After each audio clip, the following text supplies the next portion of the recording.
y poder llegar a una conclusión si realmente somos esa última generación.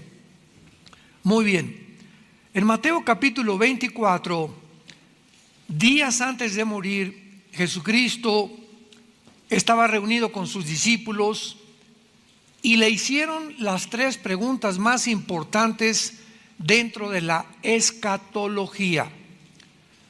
La escatología es una rama de la teología que habla acerca de las profecías de los últimos tiempos. Entonces, cuando estudias escatología, estás estudiando las profecías finales. Cuando estudias hermenéutica, estás estudiando la forma como debe interpretarse correctamente la Biblia, que desde luego es desde el aspecto literal. Cuando estás hablando de demonología, estás hablando del estudio de Satanás y los demonios. Y así la teología tiene diferentes ramas, pero la de las profecías es la escatología. Entonces, en el capítulo 24, del 1 al 3, dice la Biblia que cuando Jesús salió del templo y se iba, se acercaron sus discípulos para mostrarle los edificios del templo. El templo de Salomón era una de las maravillas más grandes que había en esa época. Y todos los que pasaban veían ese templo, ¿verdad?, construido con unas piedras enormes, un diseño, una construcción espectacular. Y es lo que más atraía la atención, los edificios, ¿verdad?, la religión, las ceremonias, los ritos, cuando se olvidaban que el principal propósito de una persona que busca a Dios es la persona de Jesucristo y no el edificio. Y por eso es tan importante que nosotros ya como cristianos nunca digamos vamos al templo, porque esto no es el templo. Y si construimos un edificio, Dios nos concede construir un edificio para poder tener un edificio para poder reunirnos, el edificio no es el templo lo somos nosotros.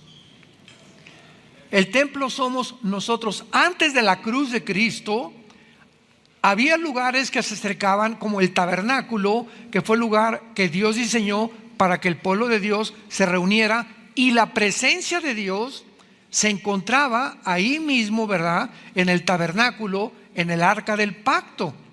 Entonces los judíos al llegar ahí sabían que ahí estaba Dios.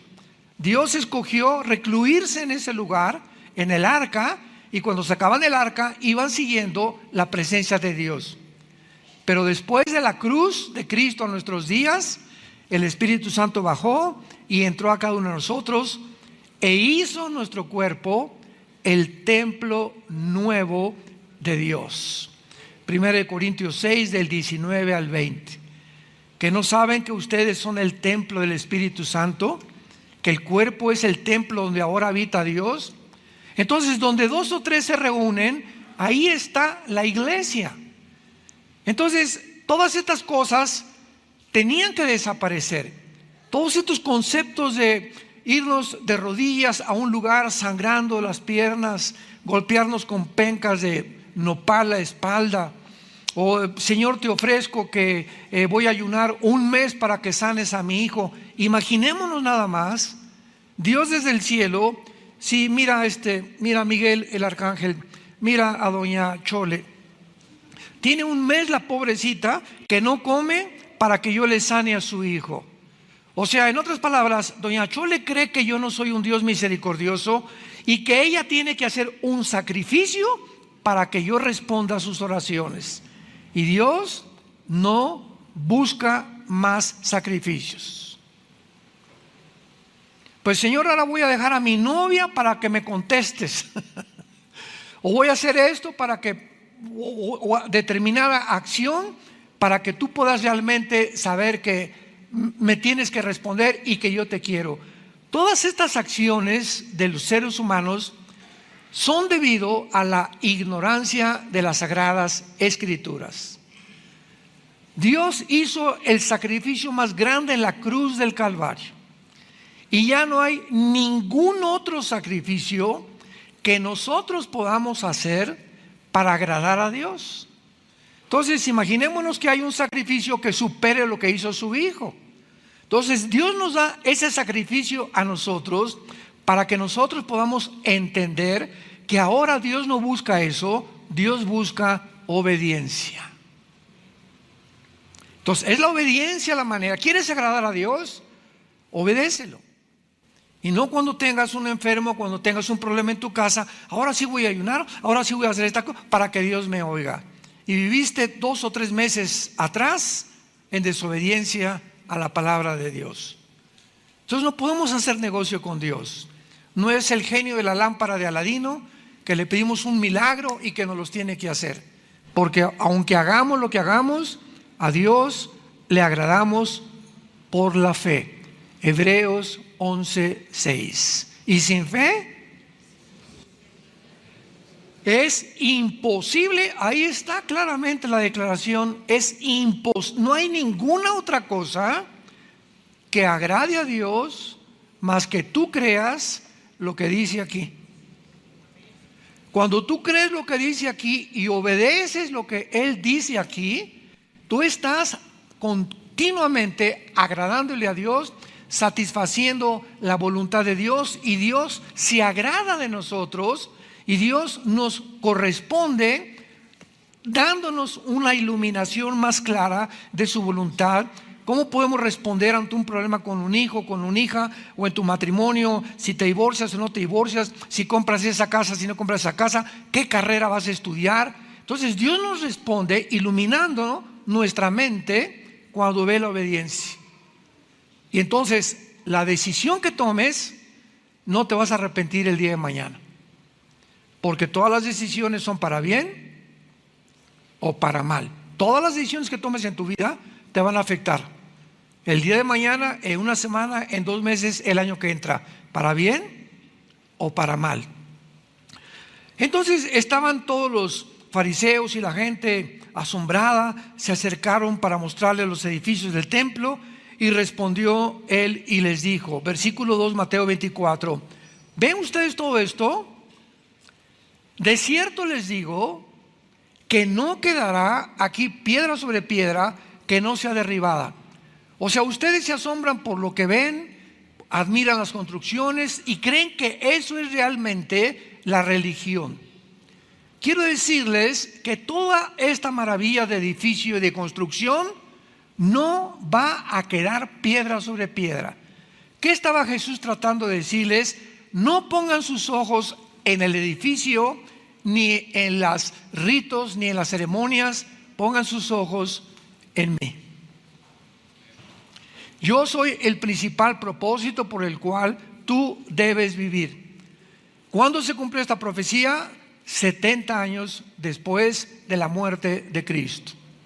Vino Roma con Tito, el general romano, y arrasó Jerusalén, incendiaron Jerusalén, y hasta 1948, que lo vamos a ver, casi 2000 años, los judíos quedaron sin templo famoso, sin sacrificios, sin el arca del pacto, sin la vaca heifer que necesitan, o la vaca roja para los sacrificios, etcétera, etcétera. Y entonces, sin entender nada, versículo 3, sentado Jesús en el monte de los olivos, los discípulos se le acercan y le hacen 3 preguntas. Vean las 3 preguntas de la profecía más importantes que le hicieron a Jesús. Número 1, dinos cuándo serán estas cosas. Número 1, le estaban preguntando a Cristo lo que acababa el Cristo de decirles: ¿cuándo va a ser destruido el templo? Y aquí no les contesta Cristo en Mateo 24, lo contesta en Marcos y en Lucas, en los otros evangelios, en Lucas 21 y en Marcos capítulo 13. ¿Cuándo serán estas cosas? Sabemos ya que la respuesta es 70 años después de Cristo. Vinieron los romanos y acabaron, arrasaron, incendiaron Jerusalén. Segunda pregunta, que ya es mucho más profunda: ¿qué señal habrá de tu venida? Esto lo contesta Cristo en el mismo capítulo, versículo 29. E inmediatamente después de la tribulación de aquellos días, vean las señales. Van a ver que el sol se va a oscurecer, la luna no dará su resplandor, las estrellas caerán del cielo y las potencias de los cielos serán conmovidas.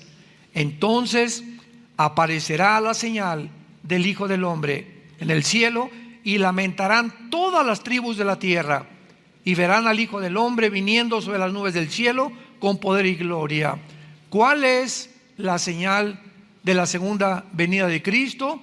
Las señales cósmicas que todavía no han sucedido. ¿Recuerdan ustedes que hace poco hubo las 4 lunas rojas?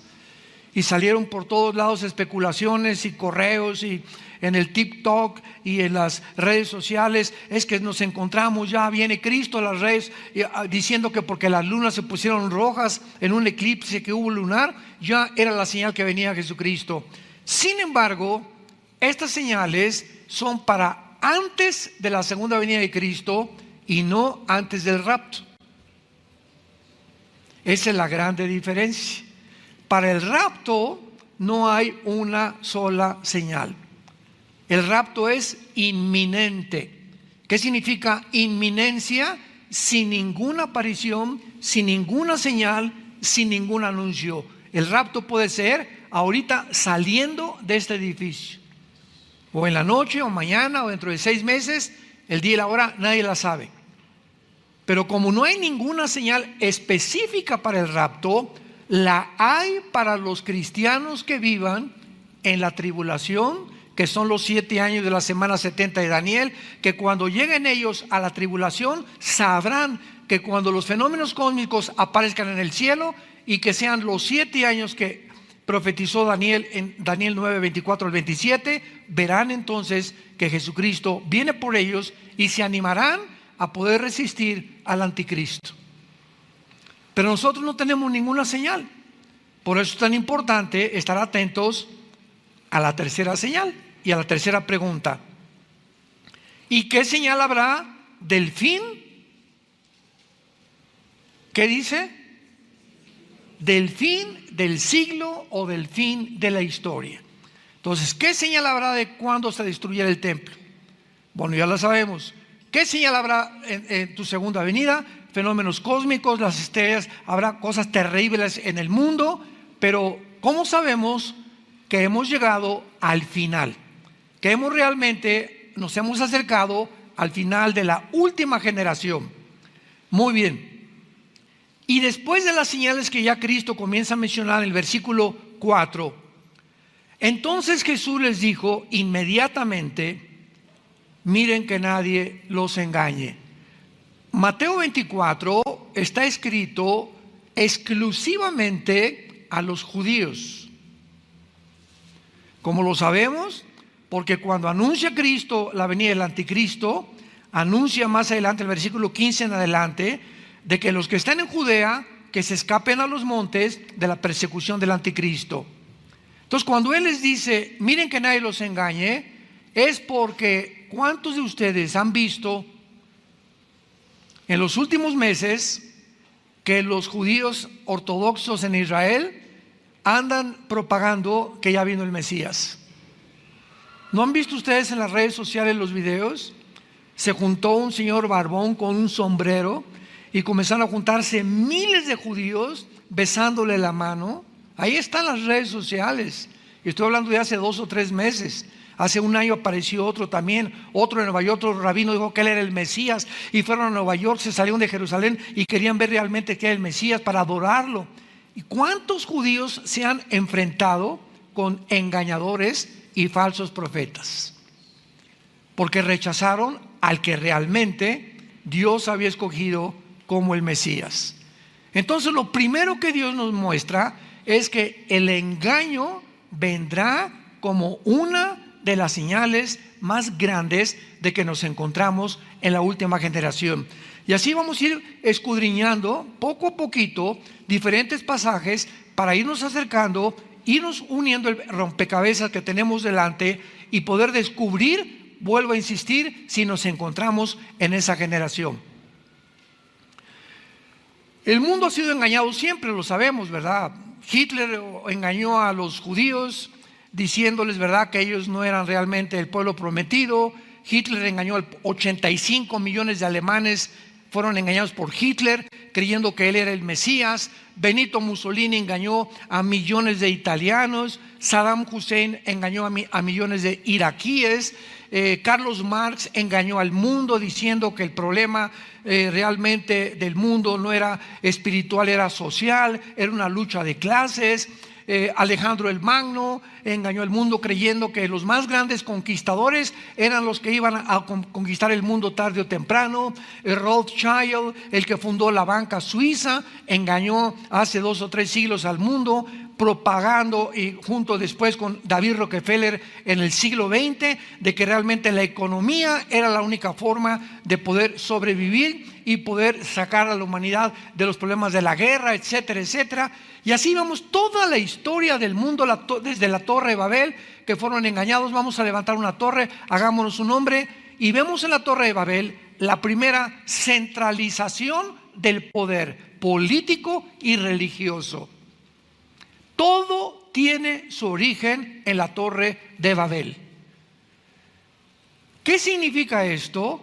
Que si es Satanás el que se encuentra detrás de la humanidad, 1 Juan 5:19, y Satanás tiene una estrategia para tratar de destruir a la humanidad que nos odia, y él es un maestro en el arte del engaño, de la mentira. Significa que cuando reunió por primera vez después del diluvio a la humanidad en la Torre de Babel, el propósito principal de Satanás, síganme con mucho cuidado, significa desde el principio que corre la misma estrategia por toda la historia, convencer a la humanidad que debería haber una centralización del gobierno y una sola religión. Y todos los faraones se creían dioses, los césares romanos se creían dioses, todos han querido que sean realmente ellos adorados, los dirigentes, y desde hace siglos el ser humano está buscando un solo gobierno mundial. En la mente de Satanás, ¿qué es lo que ocurre o cómo funciona esta mente diabólica? ¿Verdad? Porque él es 1000 veces más inteligente que cualquiera de nosotros, más astuto que cualquiera de nosotros. Las trampas que Satanás te ponga, no te las vas a imaginar. Satanás va a apelar a tus emociones, a tus sentimientos para engañarte, él nos supera en todas las áreas. No podemos nosotros humanamente enfrentarnos a poderes espirituales que están organizados, que nos llevan millones de años de antigüedad, de experiencia, de conocimiento, de sabiduría. Lucifer fue la criatura más perfecta que Dios ha creado. Es imposible que el ser humano, con las limitaciones y el ADN corrompido y la imagen de Dios corrompida dentro de nosotros, podamos discernir las estrategias de Satanás, defendernos contra ellos y poder vencer. Imposible si tú no vives cerca de Dios. Juan 15:5, separados de mí. Qué locura que una persona que se diga cristiana crea que puede separarse de este libro o de tener una vida de oración o una vida de santidad y creer que le va a ir bien. Qué locura. Satanás, como león rugiente, dice 1 Pedro capítulo 5, como león rugiente anda buscándote. Anda buscando qué daño puede hacerte en tu matrimonio. ¿Por dónde puede lastimarte a través de tus hijos o de mis hijos, de nuestros nietos? ¿Qué daño te puede ocasionar físicamente o en tu trabajo? Está buscando la manera de que abras una puertecita así nada más, así chiquitita, y la culebra por ahí se mete.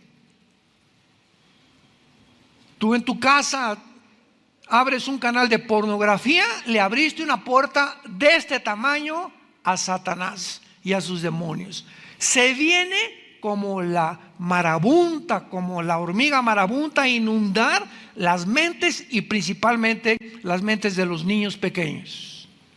La mente de tu esposa o la mente de tu esposo.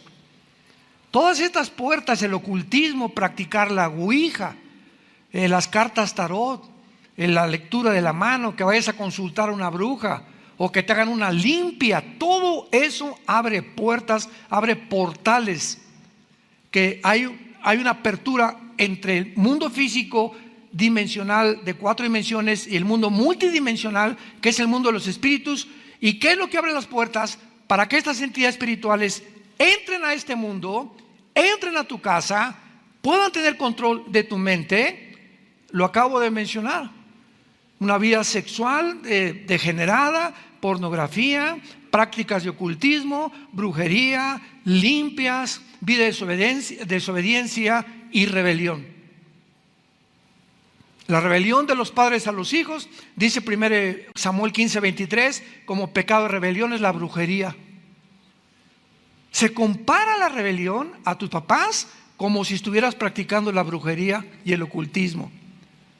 Se compara la rebelión de una mujer a su esposo como si fuera bruja, o viceversa. Cuando el esposo no respeta a la esposa, él se está rebelando a no ser la cabeza, el digno, el sacerdote de su casa. Y tenemos ya que despertar ahorita en el 2023 que vamos a entrar, para estar conscientes, como le dice Pablo a los Corintios, de las estrategias de Satanás. Ahora escuchen: si la estrategia de Satanás ha sido principalmente la centralización de un solo gobierno desde la Torre de Babel, somos la primer generación en la historia en la que un solo hombre puede ya gobernar el mundo mediante la tecnología que hemos alcanzado. Ahora, con la tecnología que tenemos, un solo hombre es capaz de poder gobernar el mundo. Y lo estamos viendo con nuestros propios ojos en estos últimos 2 o 3 años, cuando ahora los gobiernos, las naciones, están perdiendo su soberanía nacional. Ahora no son los gobiernos los que dicen, por ejemplo, en Francia o en España o en Italia o en México, vamos a hacer esto. Ahora los gobiernos están siendo manejados por una élite, por grupos de organizaciones y sociedades secretas, no gubernamentales, que son los billonarios, multimillonarios más grandes del mundo, reunidos para poder controlar, dictar los protocolos de lo que la gente debe creer y debe hacer. Pero para esto necesitan el control ¿de qué? De los medios masivos de comunicación. Tú controlas la comunicación de las masas y lo que ves en la televisión lo llegas a creer, lo que dicen las cadenas de información lo llegas a creer, y ellos pueden hacerte creer lo que ellos quieren que tú creas. Y lo acabamos de ver en los últimos 2 o 3 años. ¿Sabían ustedes que el 95% de los medios de comunicación en el mundo actualmente lo controlan 7 familias? Imaginémonos 7 familias. ¿Qué pasó, mi compadre? ¿Qué pasó? Vamos a reunirnos aquí. Son los más multimillonarios, dueños de todas las empresas y todo. No los gobiernos, los multimillonarios. Vamos a hacer esto, vamos a hacer aquello. Dice por un lado Elon Musk, el dueño de Proyecto X y ahora de automóviles Tesla: vamos a contratar un grupo de genetistas y de científicos y de biólogos para que creen un chip que comenzamos a meterlo en el cerebro y vamos a meterlo en todos los laboratorios del mundo para que puedan, a través de este chip, las personas cambiar sus sentimientos y sus emociones y tratar de construir un soldado universal. ¿Ya abrieron los ojos? ¿Se dan cuenta el engaño? Estamos aquí entrando al 2023 Y muchos ahorita creo que ustedes están comenzando a despertar. Yo no lo sabía. Ahora me doy cuenta. Pues sí es cierto. Pues sí es cierto. Y comenzamos a abrir los ojos. ¿Por qué? Porque el poder del engaño siempre funciona a través del miedo. Para que esto pudiera funcionar, primero Satanás, que es el arma más poderosa que tiene, porque la Biblia dice, en el amor no hay temor. 1 Juan 4:18. El perfecto amor, tener a Jesús y creer en Él, echa fuera tus temores, tus ansiedades, tus cosas que crees que van a suceder y que nunca van a suceder. Pero cuando el diablo sabe que es el miedo lo que nos puede paralizar, detener, congelar. Yo, por ejemplo, hace muchos años vivíamos en Acapulco y había una playa en la Condesa en la que hay unas cosas así muy hondas que casi le prohibieron a la gente nadar ahí. Es porque tú entras a esa playa, entonces hay como un vado muy, muy profundo, como de 1 metro, que mucha gente sin saberlo se hunde, está a 3 metros de la playa y viene una ola y no sabes nadar y te revuelca y te ahoga. Entonces me acuerdo que yo tenía como 10 o 12 años de edad, que me acerqué hacia la playa y vi una ola que se venía por acá, y el simple hecho de ver el tamaño de la ola me congeló. No supe qué hacer, así me quedé así. Pues cayó sobre mí, gracias a Dios que sabíamos muy bien nadar desde niños y sabía cómo me tenía que reaccionar debajo de la ola, y ya pude salir, ¿no? Pero ¿cuántas veces nos damos cuenta que el miedo congela? Estás a las 2 de la mañana en tu casa y de repente oyes la puerta, ¡cric! ¿No es cierto? Y nos quedamos así. ¿Me paro o no me paro? ¿Quién será? ¿Iré por la pistola o no? ¿O por el sartén o no? Pero al sentir algo que nos amenaza, impide que nosotros reaccionemos normalmente. El miedo congela, el miedo paraliza. Entonces estamos en un mundo engañado. Qué interesante que al terminar la Biblia en Apocalipsis capítulo 12 se nos mencione finalmente la misma estrategia que usa Satanás. Y dice Apocalipsis 12 versículo 9: y fue lanzado fuera el gran dragón, la serpiente antigua, que se llama el diablo y Satanás, el cual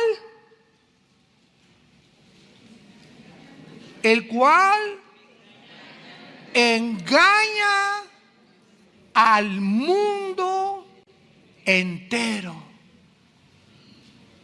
El mundo entero, científico, no científico, político, filosófico, del área que tú y académico que tú me quieras mencionar, está completamente engañado por un poder sobrenatural.